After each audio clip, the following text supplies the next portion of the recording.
Hi and welcome to my soul tribe. My name is Miriam Rose. If you like this video, please make sure to subscribe, set the bell on all, like, comment and share, as I really appreciate all of your support. Now let's get on with the video. My dearest brothers and sisters, this is Tunia speaking. I am thrilled to be able to pass on 25 more messages of love. Number 1. Everyone is connected via a collective subconscious, and the energy of all people flows into the collective subconscious and influences it. Most people receiving this message are heart-centered light workers, and therefore they positively influence the collective subconsciousness of humanity. In fact, most people receiving this message will have already done more for humanity in this way than so-called average people contribute to their entire lives. Of course, all are equal in the eye of the source, and so-called average people work hard and try their best too. Still, many of you have already made a grand contribution to humanity, and from our point of view, you can let go of any tension about whether you're doing enough. You already have, of course. You are also invited to contribute even more, but that's up to you. Number 2.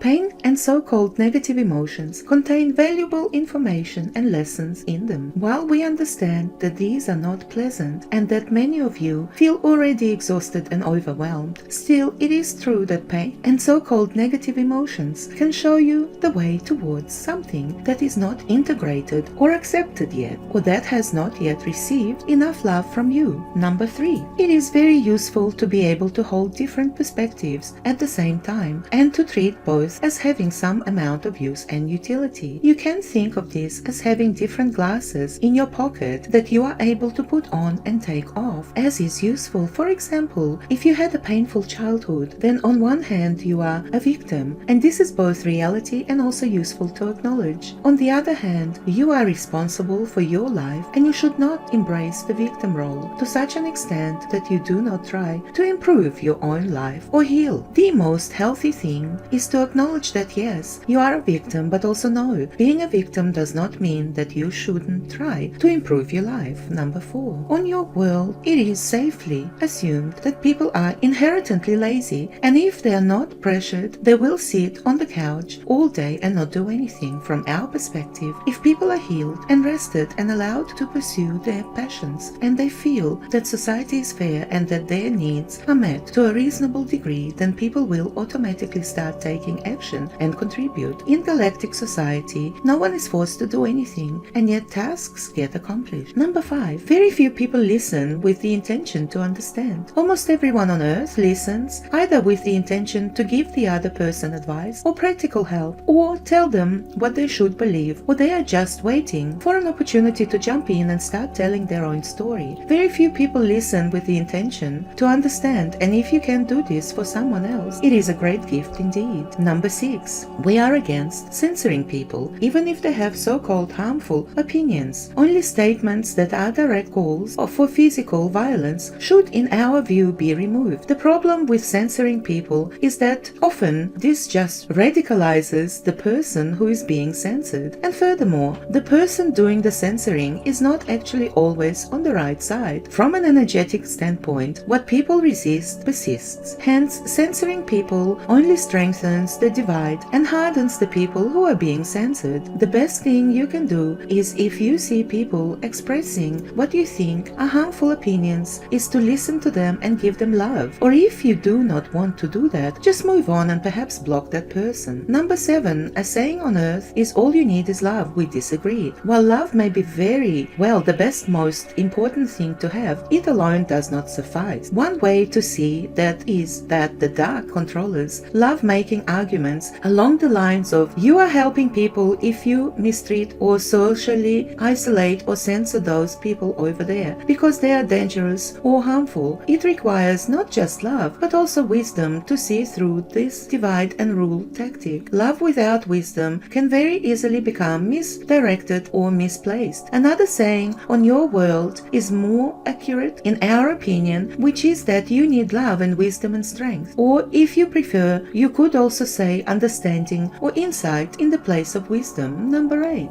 The vast majority of people on your world will at least occasionally tell people that they are wrong and that they should change their actions or opinions. And in the vast majority of cases, this does more harm than good. After all, most people who hear that they should change their actions or opinions subconsciously hear, at least in part, that they are currently bad because they have the wrong opinions or do the wrong actions. This causes pain in them. It would be much more beneficial to give people love and understanding and to listen to them and to give your opinion when asked. Of course, you are also free to simply not listen to someone and just walk away or block them. Another way of looking at this is, would you like someone else to tell you that your opinions or actions are wrong? Probably not. Well, it would be good to consider treating others as you yourself would like to be treated. Fundamentally, the problem on your world is that people lack love, not that they lack people telling them what to think or believe. Number 9. Sometimes people know what preferences and opinions people want them to have, and they start convincing themselves to an extent that they really do have those preferences and opinions, just to be closer to that person. For example, this might happen if you meet a new potential partner, or if you are around demanding parents. It can be important to distinguish between what genuinely are your preferences and opinions versus what would make you more compatible with the other person. The channeler often thinks of this concept as don't gaslight yourself. The phrase don't gaslight yourself can also help remind you that if you know something through non-standard means, that can still be a valid knowledge, and you don't necessarily need to discard it even if you learned it through non-standard means. Number 10. You are not separate from Source, and Source also is not some external being. You are one part of Source. The more you identify as Source, as your greater self, the more effortless your life will become. Number 11. Greetings, Masters. Most of you did not come to Earth to be oppressed or to be told what to do. Most of you did not come to Earth to fit in. You came to Earth to be way showers, to be the heralds of a new age, to be the ones who humanity was waiting for, and are not there to be victims or to fit in or to be rescuers. You came to be the Masters who bring a new age into tangible reality, and on an energetic level, you are succeeding at that. It just takes some time. Number 12. You are doing absolutely wonderfully well. Yes, there is much suffering on Earth, and that is a shame, but light workers are very much doing their part, and so Earth will indeed be free. And while we would not have chosen a path with so much suffering from one perspective, suffering is yet another experience, and passing just means transitioning to another mode of existence. Number 13. The beings who are currently committing atrocities on your world will be held to account. Some of that will be through an Earth court or Earth military tribunal. Some of that will be through a galactic court, and some of that will be through intervention by angels or Source itself. Some of that will be through the soul of those beings trying to give the being a fuller picture of existence, and hence leading those beings to a path of suffering, so that those beings understand both what's it like to be the perpetrator and be a victim. But rest assured, the viewed on a long enough time span, no being harms others without suffering themselves. Number 14. Many of you primarily came to shine your light. Therefore, do so, whether that's through raising your own vibration, living a life that's an example to others, or simply being kind. Just being kind may sound like a woefully inadequate solution to your situation, but actually it's not. Kindness is one of the exact things that humanity needs most right now, and one form of kindness that works very well is listening to other people purely with the intention to understand them. Of course, there are many other forms of kindness too. Number 15. What kind of person would you like to be around? Can you be that person for others? After all, be the change you want to see in the world, or simply what is the thing that you think the world needs right now? Can you provide that? Number 16. If you look closely, then the vast majority of people right now feel unsafe, and the vast majority of people are coping with that either by being willfully blind or by insisting that other people change their actions or beliefs. While we have much compassion for everyone on Earth, ultimately these strategies only make the people around them feel that the situation on Earth is even more unsafe. A better approach is to use Hakan's observation path or a technique similar to that, and once you have dealt with your own fear, maybe you can actually try to make the people around you feel safer. For instance, by being kind to them. In turn, that that may allow those people to be better to the people around them too, then a destructive circle downwards becomes a virtuous circle to upwards, and ultimately you help many more people than just the one individual you were kind to. Number 17. Unless you have lived as someone else, it makes no sense to judge them. After all, you don't feel it is fair that other people judge you, right? Number 18. Ultimately, you are not a victim because you chose to be born on Earth to the specific parents you chose to be born to. We understand that it may not feel like that during most moments, but if you're not a victim, then you are free to choose your life to at least some extent, and in turn this puts you in the shoes of being a creator. Number 19. Once you connect to your inner guidance, life can become very simple. If you want to rest, rest. If you want to eat something, eat it. If you want to do something, go do it. Once you are genuinely connected to your inner guidance and to just trying to seek pleasure and avoid pain from a more conventional and egoic perspective, you will find that following your inner guidance works, and probably you will not seek to avoid unpleasant things to such an extent that you become unable to function. Number 20. In general, we are more a fan of forms of spirituality than peel off layers and allow you to go of concepts so that you can grow closer to who you really are. Then we are of forms of spirituality that hand you neat concepts and give you new identities and titles and other additional layers. Number 21. Often people want change now and feel that they personally are not growing or evolving enough on a week-to-week basis. This does not work super well, among other things, because you need to rest too, especially during these times. We would like to invite you instead to zoom out a bit. If you compare yourself to who you were a few years ago, have you not grown massively as a person? If so, we think it is worth reflecting on that and giving yourself the credit you so very much deserve. Number 22. From our perspective, people overvalue the importance of following the law and undervalue being true to their soul's mission and helping people who are suffering in galactic society. There are very few laws and almost everyone just follows the inner guidance, and that works very well. Number 23. For many people, their own identity and self-concept is one of the very most important things to them.